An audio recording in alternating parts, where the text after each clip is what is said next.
see their art collection. It's amazing. Do they have any modern sculpture? That's my favorite. I think they have a few modern pieces. In fact, I think Jonathan picked up a few new ones in Santa Fe a few weeks ago. Oh my God, I love New Mexico. I grew up in Albuquerque. Well, my family moved here when I was 12. Oh, you know, moving can be tough on kids. You know, I mean, it's tricky to make sure that you're living somewhere that's a good place to raise a family and then stay there. Yeah, you know, especially if a better job comes along. Yeah, but if it's between work and family, I mean, it should only really end one way. I mean, and I don't think it's the whole perpetuation of the species thing either. I mean, maybe it's biological, but it's got to be more than that. I don't know. I mean, kids seem like a lot of responsibility, you know? I like my freedom. Wait, what are you drinking? A martini. You know, most people don't realize that a martini is a drink of subtlety. It's all about the presentation, the little things adding up to a whole. I like Cosmos. You know, I'm sure you do, but once you've tried this, I think you'll understand what I mean.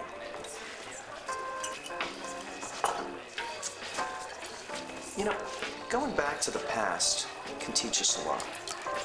I mean, sure, it's easier to crack open a bottle of cheap beer than it is to do things the right way. But, you know, sometimes you just have to take your time. Yeah. I bet you know how to take your time. Well, some things are just worth doing right. You know, by themselves, there's nothing remarkable about gin, vermouth, or olives. Nothing special. But when these three ingredients are combined properly, when three things find each other, it's the most wonderful thing in the world.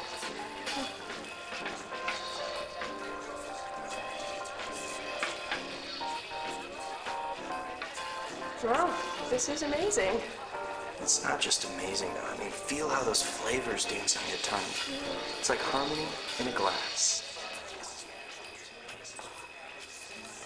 Always wanted one for as long as I remember. Now that 63 Cadillac is mine, all mine.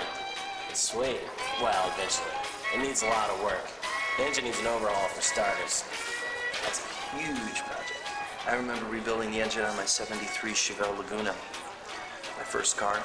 I spent the summer before I turned 16 working on it with my dad. Oh, it's cool your dad fixed your car up for you. No. He didn't fix it up for me. I did it by myself. He just showed me how. That's how our family was. Supportive, but very independent.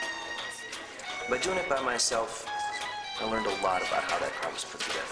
A hell of a lot more than reading about it, I'll tell you that. So, you're gonna help me fix up my caddy then, right? Because I don't even have the first idea where to start. I just know it needs doing. Actually, sure. That'll be a fun project. I haven't had a chance to take something apart like that for a while. You know, it's really something when you can take something that doesn't work, rip it apart, and make it better.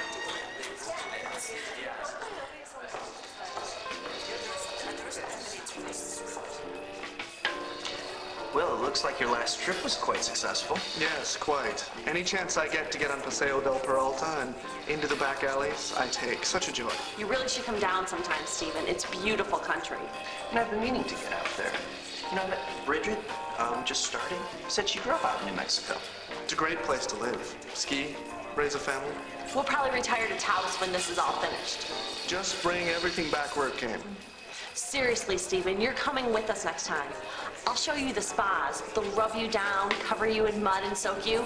You'll feel like a whole new person. It's invigorating. You know, I think I might like that.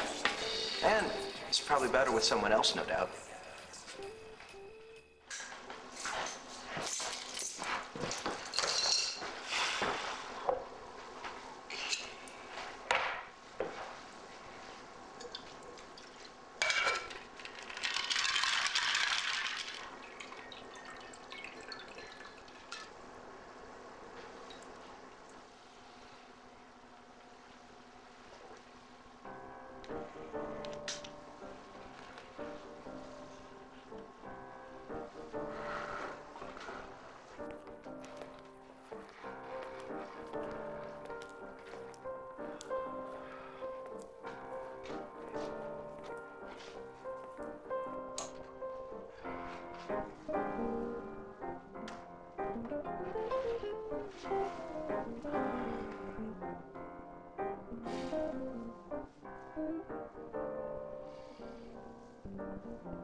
Are you okay? We're okay.